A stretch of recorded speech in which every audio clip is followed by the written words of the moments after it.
दोस्तों, जैसा कि आप सब जानते ही हैं, पितृपक्ष का आरंभ हो चुका है और पृथ्वी लोक पर हमारे पितृ घूम रहे हैं। बल्कि शास्त्रों में यह लिखा हुआ है कि आसमान से शक्तियां इन दिनों बरसती हैं, तो क्यों ना इस खास शक्तियों को काले धागे में बंद करके पहन लिया जाए।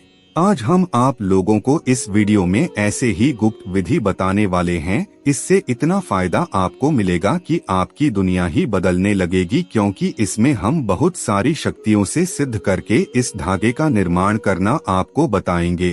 तो ध्यान से आज का वीडियो देखिएगा। दोस्तों, सबसे पहले अपने पितरों को नमस्कार करके कमेंट बॉक्स में ओम पितृ नमः जरूर लिखिएगा। इससे आपके पितृ बहुत ज्यादा प्रसन्न होंगे। और अगर आप हमें अपना कुंडली दिखाना चाहते हैं और अपने समस्या का समाधान चाहते हैं, तो वीडियो के अंदर और डिस्क्रिप्शन बॉक्स में आपको हमारा नंबर मिल जाएगा। आप 200 रुपए की फीस देकर के डायरेक्ट फोन कॉल के थ्रू हमसे ज्योतिषीय परामर्श ले सकते हैं। तो आइए अब वीडियो शुरू करते हैं।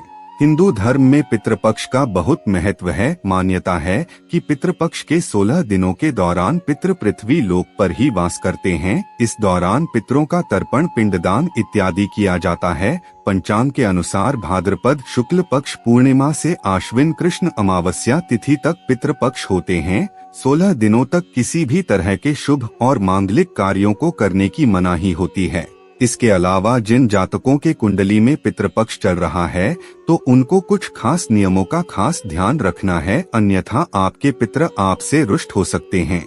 दोस्तों, हिंदू पुराणों में पितृपक्ष के दौरान पितरों का तर्पण, श्रद्धा और पिंडदान करना शुभ माना जाता है। इस दौरान पितरों को श्रद्धा और तर्पण के द्वारा प्रसन्न किया जाता है। इस दौरान पितरों को जल अर्पित किया जाता है। इसके साथ ही तिल, चावल, कुश, जौ, गुड़, घी आदि कंडे को जलाकर अर्पित करते हैं। और ऐसा करने से पितृ प्रसन्न होते हैं और सुख समृद्धि का आशीर्वाद देते हैं।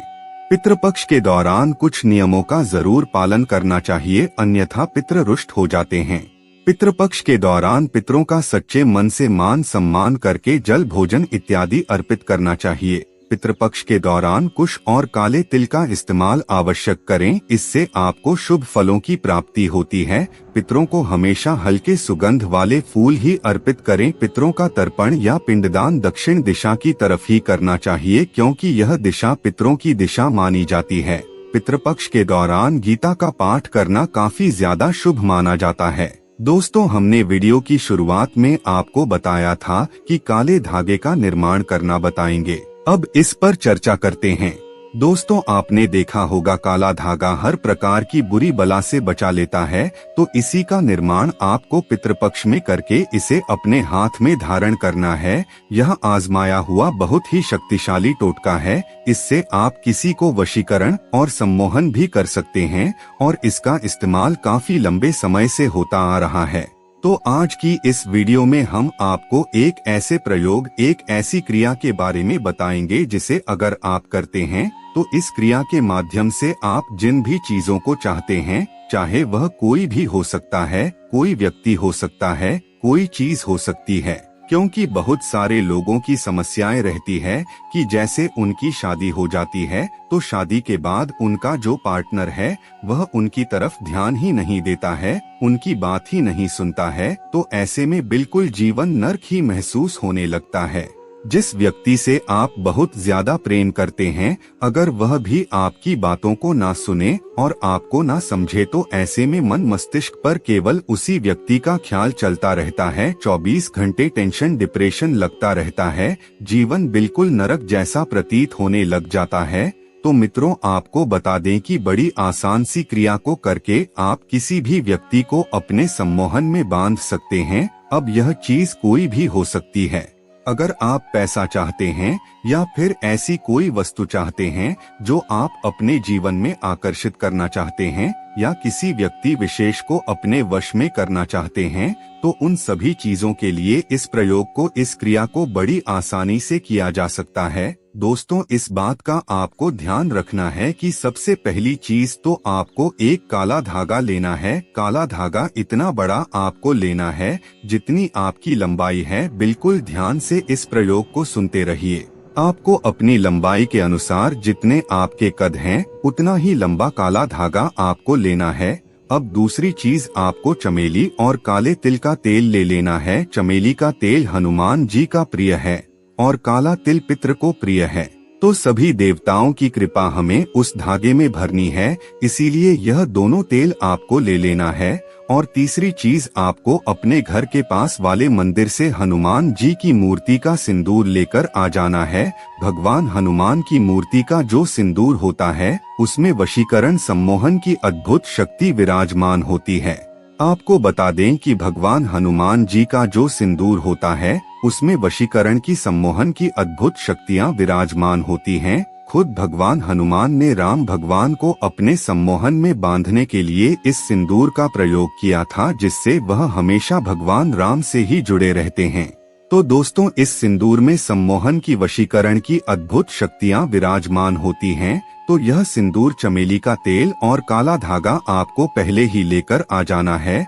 और उसके बाद सबसे पहले आपको करना इस प्रकार है कि इस धागे को कोई भी डिजाइन आपको दे देना है। यह आपके लंबाई के अनुसार लंबा धागा है, तो इसमें कोई भी डिजाइन बनाकर आप उसे डिजाइन दे सकते हैं, बनावट कर सकते हैं। अगर आप इसे गले में पहनना चाहते हैं तो गले के लिए बना सकते हैं, हाथ में पहनना चाहते हैं तो हाथ के लिए भी बना सकते हैं। लेकिन इस बात का विशेष करके ध्यान रखना है कि नाभि में आपको यह बिल्कुल भी नहीं पहनना है। गले में, हाथ में और भुजा में आप इसे पहन सकते हैं। इसके बाद आपको काले धागे को हाथ में पकड़कर 9 गांठ आपको लगानी है। ऊपर से इस पर 11 गांठ लगानी है। पहले आपको कोई भी डिजाइन दे देना है और उसके बाद ही केवल 9 गांठ लगानी है। यानी कि जो 11 गांठ आप इस पर लगाएंगे यह ऊपर की तरफ आनी चाहिए। ऐसा बिल्कुल भी नहीं करना है कि पहले ही इस धागे में 11 गांठ लगा दें, उसके बाद डिजाइन बनाएं। तो पहले आप डिजाइन को बना लें, उसके बाद ही गांठ लगाएं। लेकिन 11 गांठ कैसे लगानी है, इसे ध्यान से सुन लें। आपको 11 गांठ ऐसी लगानी है कि जब आप एक गांठ उस धागे पर लगाएंगे तो हर एक गांठ पर 5 माला आपको इस मंत्र का जाप करना है। ओम ह्रोम ओम हनुमते रामदूताय नमः। हर एक गांठ पर आपको इस मंत्र का उच्चारण करना है। इसके पश्चात दोबारा से हर एक गांठ पर पितृ के मंत्र को भी जपना है। पितृ का मंत्र इस प्रकार है, ओम पितृ रक्षा करोति स्वाहा। इस मंत्र को भी आपको हर एक गांठ पर पढ़ लेना है। इसके बाद जो हनुमान जी की मूर्ति का सिंदूर है उसमें इस धागे को डुबोकर रख देना है और ऊपर से चमेली का तेल और काले तिल का तेल इस धागे पर डाल देना है। इस प्रकार से यह धागा पूरे पितृपक्ष में उस तेल में, उस सिंदूर में रखे रहना है, जिससे आसमान से बरसती हुई सारी शक्तियां उसमें समाहित हो जाएगी। पूरे पितृपक्ष में इस धागे को ऐसे ही डुबोकर रखना है और जब पितृपक्ष का आखिरी दिन होता है तब आप इसे निकालकर अपनी मनोकामना बोलते हुए चुपचाप पहन लेना है। ऐसा करने से आप देखेंगे कि जो मनोकामना आपने मांगी होगी वह आपकी शीघ्र पूरी हो जाएगी। दोस्तों, यह धागा बहुत ही चमत्कारी हो जाता है।